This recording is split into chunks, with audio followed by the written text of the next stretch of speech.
Hay muchas celebraciones que damos por sentadas, pero sus orígenes, a veces son toda una historia. Y la de hoy no se queda atrás. Vamos a meternos de lleno en la historia oculta y bastante trágica que le dio forma al Día de la Mujer.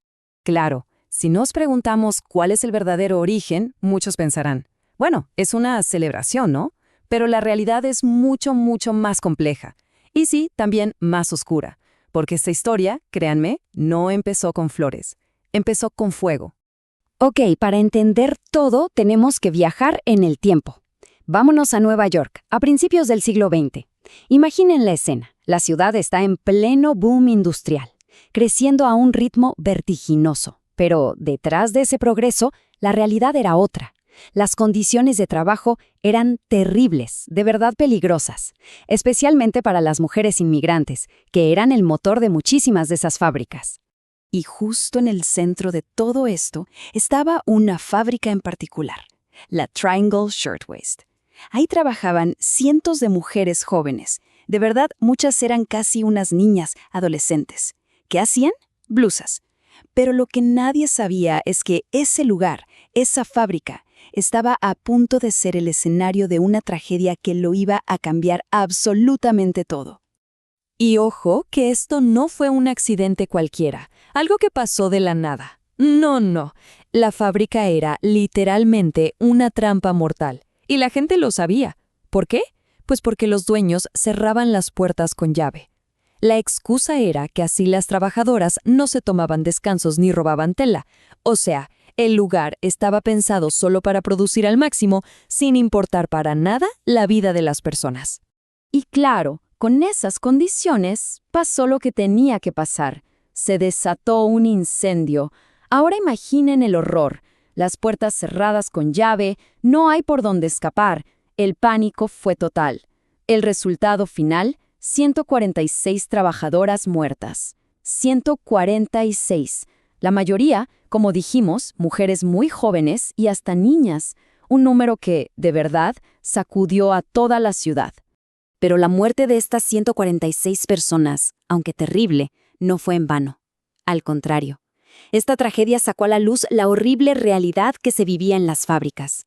Y la gente explotó de indignación. Fue una ola de furia que ya nadie pudo parar.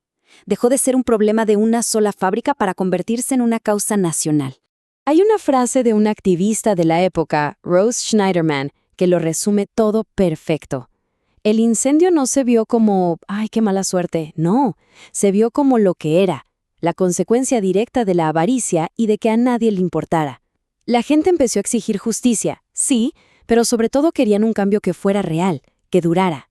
Y la respuesta de la gente fue impresionante, masiva. Miles y miles de personas salieron a las calles de Nueva York. Hicieron una marcha fúnebre, pero en silencio. Imaginen esa imagen. Ese silencio fue más ruidoso que cualquier grito y creó un movimiento que ya no se podía detener. Esa protesta fue el verdadero motor del cambio. Ahora, la pregunta es, ¿cómo pasas de la indignación en la calle a cambios reales, a leyes? No es tan fácil, ¿verdad? Bueno, aquí es donde aparece una pieza clave de este rompecabezas, la colaboración. Porque la protesta, por muy grande que fuera, necesitaba una forma de llegar a la gente que tomaba las decisiones. Y cuando hablamos de colaboración, hablamos de aliados. Pero a ver, ¿qué significaba ser un aliado en ese entonces? No era solo decir, ¡ay, qué pena, las apoyo! No. Eran personas con poder, con influencia política, en su mayoría hombres, claro, que se unieron de forma estratégica al movimiento de las trabajadoras. Su objetivo era ayudar a romper las barreras del sistema. Y quizás se pregunten, ¿por qué su ayuda era tan importante? Pues por algo muy simple pero fundamental. En 1911 las mujeres no podían votar. Así de claro. No tenían cómo presionar a los políticos. No podían elegir a sus representantes. Su voz era potentísima en las calles, sí, pero necesitaban un puente, un megáfono para que esa voz se escuchara en los salones donde se escribían las leyes. Entonces, ¿cómo funcionó esta alianza en la práctica? A ver, básicamente los aliados tomaron las voces de las trabajadoras y las llevaron a donde importaba, a las audiencias del gobierno.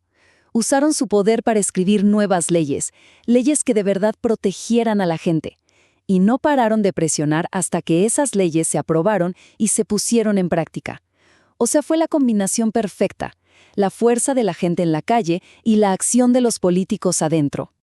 Y el resultado de todo esto fue un cambio real, visible y además muy rápido.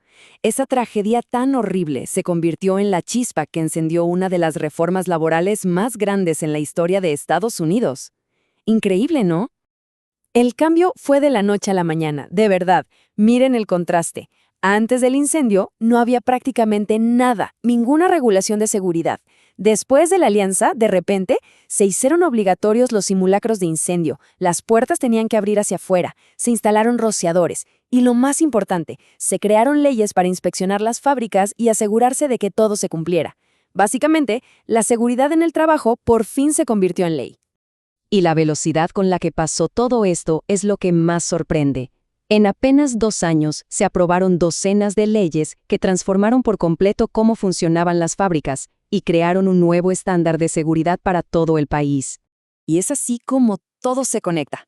Esta lucha, que empezó por algo tan básico como la seguridad y la dignidad en el trabajo, se unió para siempre con la lucha más grande por los derechos de la mujer. Por eso el Día de la Mujer tiene raíces tan profundas. No se trata solo de igualdad política, sino también, y muy importante, de justicia social y económica. Y todo esto nos lleva a una última reflexión. La historia del incendio de la fábrica Triangle no es solo para recordar una tragedia. Es, sobre todo, un testimonio potentísimo. Nos enseña cómo la indignación, cuando se une con la protesta y con alianzas inteligentes, puede transformar el peor de los desastres en el motor para construir un futuro mucho, mucho mejor.